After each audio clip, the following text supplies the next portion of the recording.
Dr. Eric Grosvenor, Professor of Urology at the Medical University of South Carolina, and we're talking about post-prostatectomy incontinence. So how soon following a prostatectomy should a patient with persistent urinary incontinence seek treatment from a provider? Leah, that's a good question. It's generally acknowledged that incontinence following radical prostatectomy will gradually improve up until about a year. And in about a year it starts to plateau. At least the improvement seems to plateau at about a year. Generally, we try the most conservative therapies for the first year or so following a radical prostatectomy from a number of different treatments, Kegel exercises, among other things. And then at about a year, if the individual has really not had satisfactory improvement, then we move on and talk about some other interventions. When should a patient strongly consider surgical intervention, such as the artificial urinary sphincter or a male sling, instead of continuing more conservative therapies, such as pelvic floor muscle exercises with or without biofeedback? Leah, the issue with incontinence always is how much is the patient really bothered by the symptoms.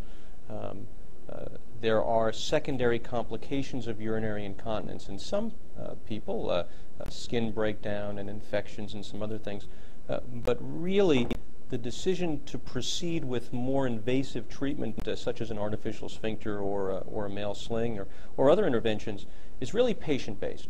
And when the patient decides, under consultation with the physician, that we've really exhausted the non-surgical treatments and they've not reached the level of continence and improvement in quality of life that they would like, then we start the discussion about other options.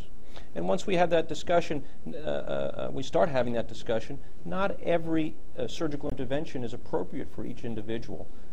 So the conversation tends to be a rather long conversation, and we try to individualize the treatments, if you will, for each patient that we see. It's important to recognize that the amount of leakage, the amount of wetting, if you will, is really not terribly important.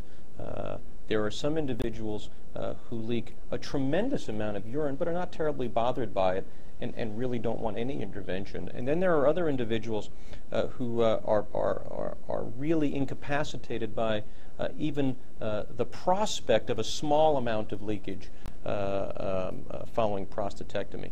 And in those individuals, the smallest drip of incontinence might warrant surgical intervention, even though it's such a small amount of urine. Again, it's important to recognize that the amount of leakage that one experiences does not necessarily, in all individuals, correlate with the decrease in quality of life that one experiences from urinary incontinence.